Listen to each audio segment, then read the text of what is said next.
Hello and welcome to today's mini lesson. We're going to be looking at recovery methods today, for which there are 9 that you need to know for your LCPE exam. So we're going to kick things off with the first one, which is adequate sleep.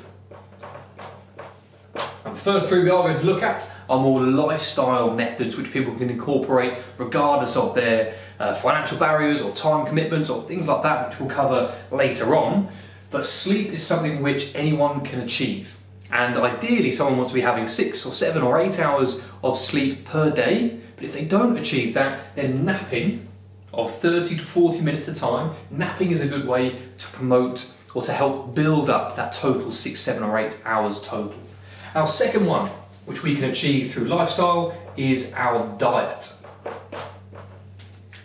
So diet can support recovery because with an adequate balance of protein and carbohydrates and fat and micronutrients, then our body is able to repair itself. So the protein, that acts as the building blocks which can synthesize new muscle fiber. So that muscle gets repaired back to what it was prior to training and stress, but also a little bit better so that it can cope with that same stress in the future. So adequate carbohydrates, adequate fats, adequate proteins and the micronutrients to help all the reactions take place, that can support recovery. And our third lifestyle factor which can help recovery is our stress levels. So if we can incorporate relaxation. So things like yoga, things like meditation, things like Pilates, things like mindfulness or colouring or going for a stroll, some fresh air. Any sort of technique that can help someone manage their cortisol and adrenaline and stress levels and suppress them back down, that's going to help the body because it's going to decrease blood pressure, it's going to slow down their heart rate, it's going to reduce hypertension from rearing up. Okay, so we've got sleep, getting adequate 6, 7, 8 hours of rest, resetting the body, allowing a really good large window of recovery to occur. We've got diet with the balance of carbohydrates, fats, proteins, micronutrients to support that muscle synthesis, that production of new muscle fibers and new cells in the body. And then relaxation, getting rid of those stress hormones of adrenaline and cortisol, get rid of them, suppress them, and then allow our heart rate and blood pressure to return back to normal. So there are 3 almost lifestyle choices that we can pursue. Our next ones that we're going to talk about are more almost mechanical. They require equipment or knowledge or understanding, and they occur around the training sessions that people do. And the first one are warm-ups and cooldowns. I just put warm-up and C-down. So with these, the performer needs to be using them like bookends, I refer to them. People need to be using these in the first 5 minutes or the last 5 or 10 minutes after exercise, and they keep their body elevated. They keep their body in this slight low to moderate intensity state. Now for a warm-up, this increased blood flow can provide new oxygen. It can take away some CO2. It can prevent the buildup of lactic acid happening earlier on because it allows the body to enter aerobic respiration straight away when exercise does commence. Because that influx of oxygen that occurred during the warm-up, that's there, ready and waiting to activate the aerobic energy pathways so we don't produce excess amounts of lactic acid in the initial parts. And it's that production of lactic acid that can make us feel tired at the end of exercise and the days that follow. So warm-ups, great in getting our body ready to enter aerobic respiration. And it can also prevent muscular tears because the muscle becomes more elastic and pliable and warmer and malleable. So it's less likely to rip and tear as we take our limbs through their full range of movement in performance. Cooldowns, similar sort of concept in keeping that body elevated, our heart rate higher, breathing rate higher, blood flow higher, temperature higher. We start the recovery process then and there. We resaturate the muscles with oxygen. We break down any lactic acid that was accumulated, or we at least start. And we can chip away a large portion of it during the cool down. We get rid of the CO2. We keep that blood flow elevated to supply new nutrients like glucose back to the muscle fibre. So warm-ups and cool-downs, very effective in supporting recovery. Next up, we have tapering.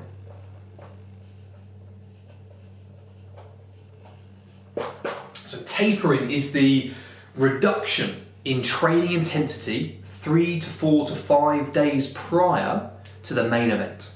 So if we were to look at it on a graph, so this is a tapering graph where training intensity, it spikes about 3 days before the event and it then is tapered off. It's reduced down in the 3 to 5 days prior to the main event, which is happening here. Now that tapering, that reduction in training intensity, what that allows is our body, which was, if we just use this red line as a fatigue line, our body was becoming more and more fatigued as we were training in the days leading up to this event. But because we then dropped the intensity, our body is able to peak once again. It's able to return to its pre-training levels. Now ideally, we want this to go on for a little bit longer, and we would taper right the way down to the main event, which is happening here, which gives our body the opportunity to not only recover, but also get to a point that's better off than we were pre-training. So we've made performance gains in time for the main event. So we're now in a better situation because we've dropped off the training intensity in the days leading up to the performance. So that's tapering, which we can use. So 3 or 4 days prior to the event, we taper down the intensity to allow our body to recover. Now the next one that we have is ice baths. The use of ice or cold immersion. So following exercise, following a training session, within the first 10, 15, 20 minutes of finishing, we get into cold water, ice cold water where possible. And now what this does is it has the effect of constricting our blood vessels. So the walls come in, they draw in. Any blood that was in there, they get squeezed out, along with damaged cells, along with CO2 buildup, along with lactic acid buildup. And then as we get out of that ice water and we warm back up, they expand again. And with that expansion, fresh blood comes rushing in with new oxygen, new nutrients. And it aids that recovery process because oxygen is there to help release energy to fuel that repair process. So we've got warm up and cool down, we have tapering, we have ice immersion, we've also got contrast of temperature. So if I put temp, contrast, temperature contrast. So not only do we go into cold water following training, but if we were to stay in there for a few minutes and then go into some warm water or a warm environment such as a sauna or a hot tub, and then we cycle back to the ice cold immersion and we keep this process going for 10, 15, 20 minutes, not only are we constricting blood vessels in the cold, but they're then dilating in the warm environment. So this constriction, dilation, it's forcing old blood and nutrients and cells out. It's then dilating to encourage more fresh blood to come in, and then that's squeezed out, taking with it any remnants of what was left or missed by that first constriction. So by cycling from hot to cold to hot to cold, constrict, dilate, constrict, dilate, constrict, dilate, we're almost wringing out the blood vessels and the muscle fibres. As they contract all together, anything that's not meant to be there is almost squeezed out and it's taken away from the muscle site for breakdown. So very important. So number 8, we have active recovery. Active recovery. Now this is a mixture of a rest day and a training day. It's not doing nothing and it's not doing enough to stress your body. It's just in between. So a light walk, a light cycle, a light swim. It could be doing some yoga or some flexibility movements, but very light. Not quite moderate, but not lying down all day. Somewhere in between. And it has a similar effect to warm-ups and cool-downs. It keeps that body in an elevated state with extra blood flow around the body, increased heart rate, increased breathing rate, more oxygen delivery. And with more oxygen going in, we get better aerobic energy release. And with that, we've got this surplus of energy to help fuel the protein synthesis going on, that muscle repair that's going on. So very important. Active recovery. We don't do too much, otherwise we don't allow our body to recover. If the intensity is still high, our body hasn't got that opportunity to recover, similar to that idea of tapering. So we have done warm-ups and cool-downs, tapering, we've done ice, we've done temperature contrast, we've done active recovery from the methods. We've looked at sleep, diet and relaxation, more for the lifestyle. The last one we're going to look at is compression. Compression. Now this one is probably the loosest out of all of them in terms of the scientific backing, but compression is this idea of wearing elasticated garments. So it could be an arm strap, it could be a leg strap, around a joint, around a particular muscle that's working quite a lot in the activity or in the sporting context. But this garment applies pressure around the site. And by doing that, it's applying pressure, similar to that vasoconstriction idea. It's applying pressure to the blood vessels, and by doing that, it's keeping blood pressure high inside of them. So as the vessels want to dilate to allow more blood through easily, with that added pressure, it almost keeps it elasticated. It keeps it a small space that blood's trying to force itself through. And wherever you reduce space and increase the volume of its contents, pressure goes up. So now we've got blood racing through these compressed blood vessels. The result? Higher blood flow. We've got more oxygen coming in. And if we've got more blood flowing through a site, there's more opportunity for CO2 to jump in and get taken away. More oxygen delivery improves aerobic respiration, which means less lactic acid production. And lactic acid, as we know, can cause fatigue and soreness in the muscles in the days after. So compression garments, they force, or they apply force onto the vessels, which means that blood flow is higher inside of them. Better O2 delivery, more CO2 removal, less lactic acid accumulation. So there are 9 methods. There are 3 barriers that you also need to be aware of as well, because not everyone can achieve these 9 things. Okay? Some of them, yes, like sleep, diet, relaxation, warm-up and cool-downs, they're more manageable, but there are 3 barriers that people are likely to come across. Now the first one is time. Time. Because warm-ups and cool-downs, 5 and 10 minutes at the beginning and end, that's basically doubled the average workout time, which is 30 minutes. So to do 5 or 10 minutes at the start, 5 or 10 minutes at the end, suddenly it's a 45-minute workout or it's a 50-minute workout.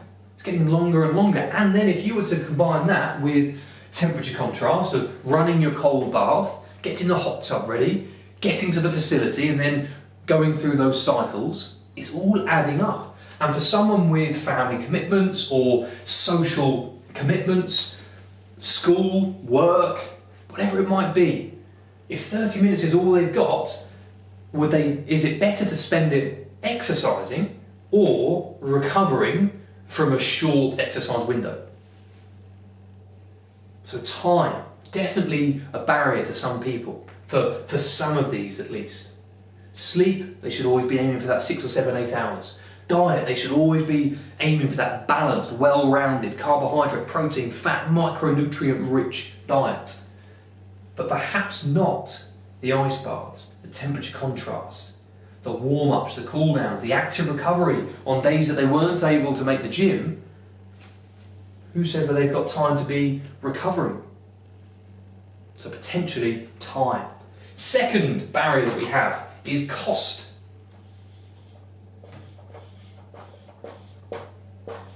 Again, some of them are free.